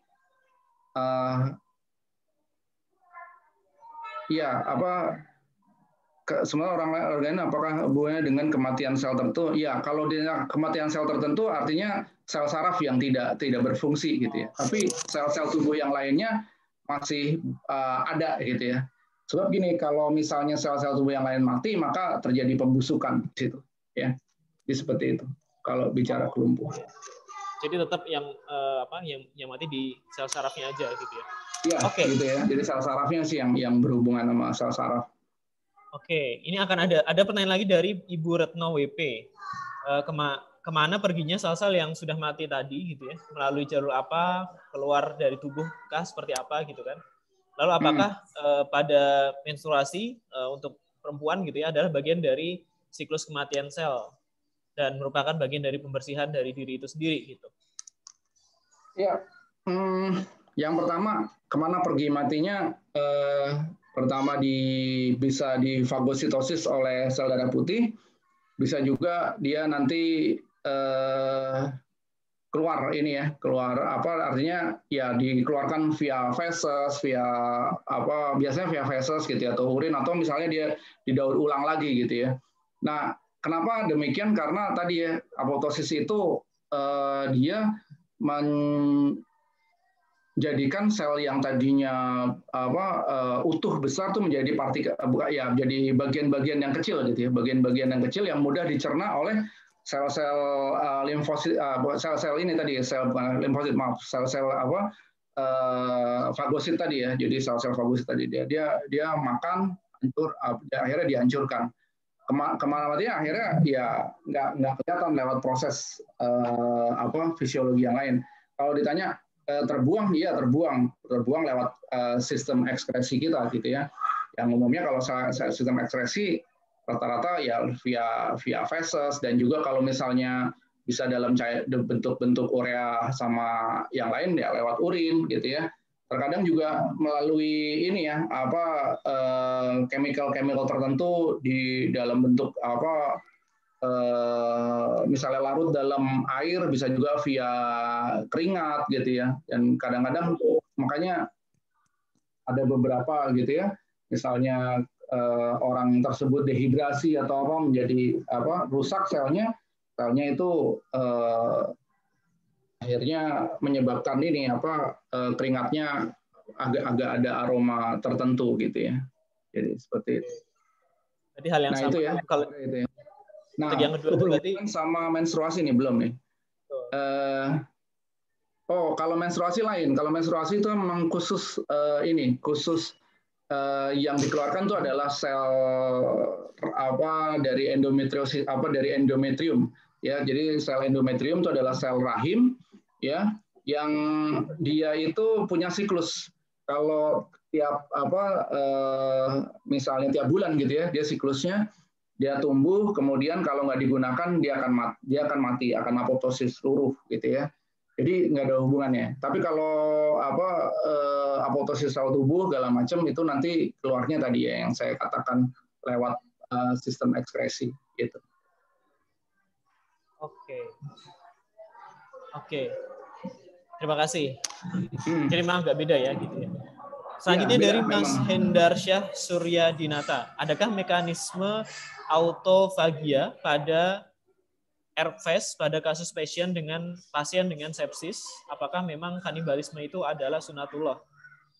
Atau hal yang sama terjadi pada mikrokosmos kita? Ya, ini agak beda mekanisme autofagi sama apoptosis ya. Autofagi ini sebenarnya awal dari apoptosis ya. Bisa dikatakan gini, autofagi yang berkelanjutan bisa jadi apoptosis, tapi nggak selalu apoptosis itu diawali dengan autofagi. Sebenarnya itu sih yang saya pernah baca gitu ya. Nah, pada kasus-kasus orang yang mengalami ini ya penyakit ya sebenarnya sepsis gitu ya, ya apa bisa juga dalam kondisi seperti itu gitu ya. Kalau kanibalisme ini sebenarnya tergantung apa ya, saya kurang paham ininya nih maksudnya gitu ya. Tapi kalau kita lihat saling memakan itu sebenarnya, kalau kanibalisme kan saling memakan ya, tapi kalau ini kan sebenarnya yang dimakan tuh bukan barang yang utuh, tapi barang yang emang sudah rusak. Jadi sebelum dimakan, selnya itu dibentuk, diubah dulu bentuknya dari yang normal sel. Jadi dia itu memang udah pantas untuk dicerna gitu ya. Jadi seperti itu. Jadi bukan istilahnya bukan kanibalisme sebenarnya seperti itu. Untuk di dalam ini ya, dalam sistem tubuh kita. Itu sih kali ya. Maksudnya seperti itu mungkin ya. Atau mungkin saya kurang bisa dapat poinnya gitu. Kalau mohon maaf kalau misalnya ini bisa bisa ditanya lagi. Oke. Siap. Oke, ini ada satu pertanyaan lagi dari dia tidak menyebutkan nama ya. Saya pernah mendengar hadis terkait tulang ekor manusia tidak akan pernah hancur. Apakah itu benar secara ilmu saintis? Jika betul, apa yang membuat sel-sel tulang ini berbeda gitu ya, dan dia bisa kuat dan nggak hancur? Gitu. Ya baik, saya pernah buat kajian dengan judul ini ya, mukjizat tulang ekor ya. Nah ini seperti ini. Jadi kalau dalam hadisnya, ini kan hadis ya sebenarnya, tulang ekor itu tidak akan hancur ya, itu secara harfiah gitu ya. Kalau misalnya dibakar apa segala macam juga hancur ya, kelihatan itu hancur. Tapi sebenarnya tulang ekor yang di sini yang dimaksud gitu ya, ada bagian tulang ekor yang memang tidak hancur tuh adalah bagian yang sampai saat ini belum orang atau ahli itu menyatakan kalau tulang ekor itu bagian mana yang tidak bisa hancur gitu. Tapi artinya gini, ada bagian memang yang nggak bisa hancur, tapi bukan tulang ekor secara keseluruhan yang kita sebut sebagai tulang ekor, tapi bagian dari itu yang jadi memang akhirnya kalau kita bicara ini, saya lebih mendekatkan bahasan ini ke bahasan stem cell gitu ya, karena dinyatakan kalau tulang ekor tersebut bisa ditumbuhkan lagi jadi manusia, jadi makhluk hidup lagi. Jadi kita dibangkitkan dari tulang ekor kita. Jadi ada bagian dari tulang ekor yang memang sebenarnya sampai saat ini belum kita state mana nih yang memang bertahan. Dan kalau saya yakin emang ada gitu, tapi bukan tulang ekor yang bentuknya ada. Kalau kita banyak googling gitu, tulang ekor itu kalau Anda kita cari misalnya di makam kita gali mungkin nggak ada gitu, ini tulang ekornya terus gitu nggak akan ada. Atau bahkan misalnya kalau ke krematorium gitu ya, di krematorium itu pada habis semua. Dan artinya gini, bahasa Rasul dulu gitu ya, itu jangankan ngomong tulang gitu ya, ngomong yang di dalam aja tuh masih belum bisa gitu ya. Jadi tulang itu adalah bagian yang terkecil.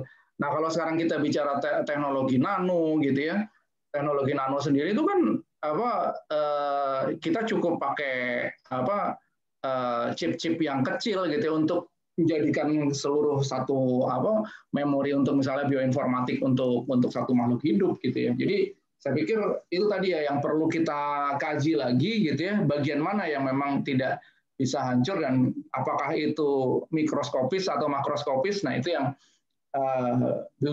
belum bisa kita jawab. Jadi kalau saya yakin itu adalah bagian yang mikroskopis yang sampai saat ini menjadi ini ya, jadi poin kalau itu dia jadi cikal bakal lagi ketika kita dibangkitkan itu di setting ulang akan jadi ini lagi kita lagi di padang mahsyar nanti. Oke, cukup clear ya. Oh ya, tapi nggak jawab. Lanjut dari Ibu Sri Merianti. Assalamualaikum. Apa pemicu sel-sel kita mengalami apoptosis dan kalau bisa dihambat gimana caranya? Ada nggak nas-nas Al-Quran dan agama terkait hal ini? Kita nggak bisa ini ya, bahasanya tuh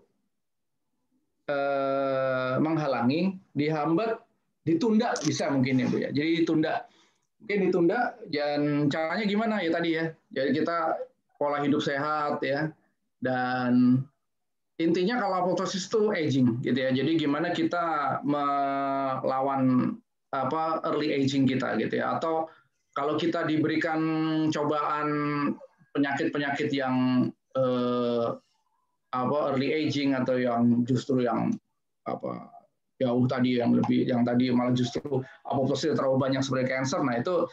Nah itu kita lebih bagaimana mengendalikan itu gitu ya. Tapi kalau misalnya kita dalam kondisi sehat, ya itu tadi menghambat dengan makanan-makanan yang sehat ya, terus kemudian juga gaya hidup sehat, bukan tanpa stres ya, menghindari stres gitu ya. Jadi seperti itu. Hubungannya dengan Islam gitu, Al-Quran ya. Yang jelas kalau kita dalam kondisi yang prima tadi ya, kita bisa tadi menjalankan fungsi-fungsi kita tadi. Sel juga demikian. Sel juga bisa menghindari apoptosis dengan cara tadi ya, tidak menolak sinyal-sinyal dead cell-nya tadi ya, dengan cara dengan dia itu menjalankan fungsinya dengan baik. Jadi seperti itu ya yang lebih. Oke, ya cukup terjawab ya Ibu Sri Merianti. Nah, oke. Sebelum dilanjutkan mungkin saya informasikan sebentar karena ini saya dari scroll bawah agak banyak ya, masih 13 pertanyaan. Jadi mungkin kita akan jawab 2 pertanyaan terakhir aja yang masuk. Jadi dari Ibu Kartini dan Mas Aska, nanti sisanya akan dijawab melalui teks ya oleh Pak Anom dan akan di-share ke grup WA yang Bapak Ibu bisa join. Gitu ya? Iya. Oke. Kita masuk ke pertanyaan kedua terakhir ya. Alhamdulillah menarik sekali pemaparan Ustadz Anom. Ada satu pertanyaan tentang sel kanker pada stadium metastatis. Kenapa sel kanker tersebut bisa melepas diri dari kelompoknya, kemudian menuju pembuluh darah dan akhirnya menempel pada organ lain, dan ikut memicu pembelahan sel yang tidak terkontrol pada organ tersebut? Iya, itu jumlah berhubungan kalau jumlah sel kankernya itu memang sudah bahasanya overpopulasi gitu ya, overpopulasi. Jadi ketika overpopulasi pasti yang jaringan apapun kadang-kadang terlepas gitu ya. Apalagi dia nggak punya ikatan jaringan ikat yang kuat gitu ya. Dia akhirnya bisa melepas. Dan pengaruh-pengaruh tertentu yaitu makanya terjawab ya, terkadang operasi pembedahan, pengangkatan itu juga dilakukan hati-hati kalau nggak nanti terjadi penyebaran justru karena tadi ya metastasis tadi. Karena emang jumlahnya sudah overpopulasi gitu ya. Dan kenapa bisa melepaskan? Karena emang di situ tidak dilengkapi dengan jaringan ikat, jadi dia memang bebas. Dia akhirnya mengalir ikut aliran darah gitu ya. Kalau misalnya emang di situ ada ini. Nah itu ya, jadi makin nggak terkontrol. Itu ya kira-kira itu sih. Oke. Ini mungkin pertanyaan terakhir pada sesi kita yang akan dijawab secara langsung oleh Dr. Anom. Assalamualaikum, apakah menjelang kematian sebenarnya sel-sel tubuh kita itu berzikir untuk memberikan sinyal-sinyal pada kita bahwa kita akan sedang mendekati ajal gitu ya? Jika iya, adakah nas-nas Al-Quran dan hadis yang menjelaskan hal tersebut? Nah ini terus terang saya belum bisa jawab ya kalau untuk ini. Dan kalau ditanya apa sel kita tuh berzikir, selama hidup kita, sel kita selalu berzikir. Dalam arti kata, sel itu menjalankan fungsi sesuai dengan apa yang diperintahkan oleh Allah gitu ya. Dia suruh bawa bawa oksigen, dia bawa oksigen. Dia nggak pernah ingkar gitu ya. Jadi seperti itu. Itu ya kira-kira ya. Jadi kalau misalnya apalagi sampai menjelang ajal gitu ya, kita kan juga malah nggak tahu ya gitu ya. Kalau misalnya ada orang-orang pesan sebelum meninggal, nah atau apakah itu sadar atau enggak gitu ya. Terkadang kan kita aja yang hidup yang sering menghubung-hubungkan, oh itu pesannya dia gitu ya. Ya sebenarnya kita juga pesan gitu ya. Dan artinya ini yang jadi bahwa sebenarnya memang kita intinya kita memang harus bersiap gitu ya, kapanpun, nggak boleh enggak gitu. Sebenarnya itu aja sih jawabannya. Dan saya satu pertanyaan mungkin yang terakhir banget gitu ya dari Mas Yasir nih, gitu ya. Ini harus dijawab ini kalau dari Mas Yasir. Ya, artinya kalau ini saya cuma mau bilang aja. Terkadang kita nggak logis ya, sampai bilang gini. Kok nggak logis banget sih orang Islam gitu ya? Orang udah dibakar muncul lagi, dibakar muncul lagi gitu. Pandangan sains gimana? Oh ya nggak, artinya ya penjawabnya sih gampang. Saya belum pernah masuk neraka gitu, jadi nggak tahu gitu kan ya. Itu masalah gitu. Tapi permasalahan gini. Kalau dinyatakan satu hal itu bisa mati tumbuh lagi, itu logis. Di dalam tubuh kita sendiri ada yang misalnya sudah mati tumbuh lagi. Cuman dimensi waktunya yang beda. Kita masih dalam proses yang lama. Nah kalau cerita di neraka itu kan cepat banget gitu ya. Dibakar ada lagi, dan itu menderita sekali. Tapi saya coba mengajak tadabbur sedikit ayat Allah yang ada di tubuh perempuan gitu ya, tubuh seorang wanita gitu ya. Itu ada yang namanya indung telur, dan indung telur itu tadi ya, indung telur dia itu tumbuh kemudian lepas telur gitu ya. Kemudian dia itu hilang terus proses di rahim terjadi, luruh ya, ketika luruh muncul lagi. Nah, ketika muncul itu ya, ketika tumbuh itu terjadi sakit yang sangat sekali. Jadi ketika misalnya orang sedang menstruasi itu sebenarnya ada yang kondisi sakit itu sebenarnya dua. Ketika dinding endometriumnya itu luruh, sama tadi ya terjadi ovulasi itu. Ovulasi itu telur ketika keluar dia hilang lagi nih, ya muncul lagi gitu tiap bulan, dan dimensi waktunya waktu itu saat ini adalah kalau kita bisa lihat di ayat itu adalah dalam dimensi waktu 30 hari di dunia ini gitu ya. Jadi seperti itu, dan itu bisa kalau ditanya gimana konversinya, wah itu saya nggak ngerti, jadi artinya nggak bisa dijawab. Tapi kalau dari segi saintifik ya, sesuatu yang hilang muncul lagi sel tadi ya, itu mungkin aja gitu ya, seperti itu. Jadi bukan hal yang mungkin, dan kita memang harus pahami apapun. Kalau misalnya ada bisa kita jawab sebenarnya dari ini, walaupun kita memang perlu waktu ya untuk jawaban seperti itu. Oke. Ya, berarti sebenarnya mungkin banget ya, cuman mungkin kalau di dunia rentang waktunya agak lama, cuman di sini di neraka mungkin agak beda gitu ya. Tentunya kita belum tahu juga. Pasti beda ya, pasti beda, tapi saya nggak tahu. Itu tadi bahasanya kan gitu ya. Oke. Ya, sebelumnya kami mohon maaf karena nggak semua pertanyaan bisa terjawab ya secara online karena mengingat waktu yang memang singkat. Jadi sisa dari pertanyaan yang memang belum terjawab akan dijawab melalui melalui teks oleh Dr. Anom yang akan kita share di grup WA. Nah, tadi juga dari selama pemaparan juga banyak yang bertanya gimana caranya masuk ke grup WA. Nah, itu akan tadi sudah kami share juga.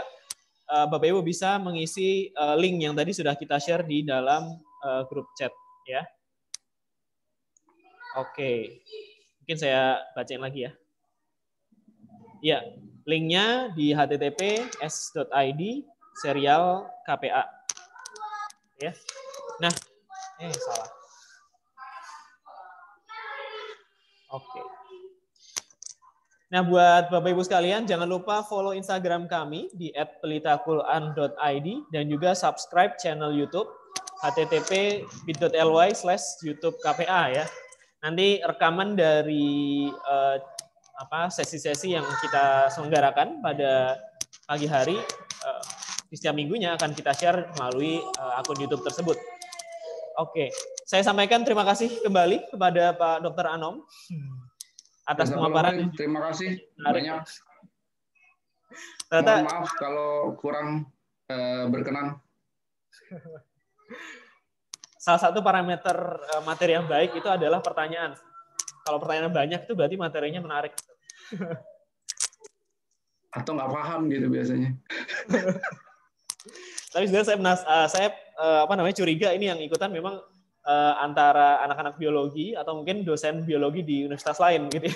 Jadi pertanyaannya sangat mendalam gitu. Oke, mungkin sekian pertemuan kita pada hari ini. Terima kasih kepada Bapak Ibu sekalian yang berkenan hadir mengikuti dari pukul 7 pagi tadi gitu ya. Kalau dari kami selaku panitia ada salah-salah, mohon maaf gitu ya.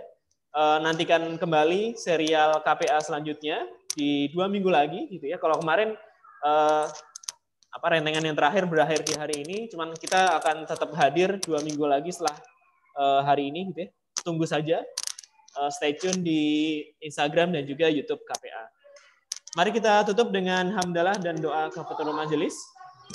Alhamdulillahirabbil alamin, subhanakallahumma bihamdika asyhadu an la ilaha illa anta astaghfiruka wa atubu ilaik. Ya, jika ada salahnya saya mohon maaf. Assalamualaikum warahmatullahi wabarakatuh. Waalaikumsalam warahmatullahi wabarakatuh.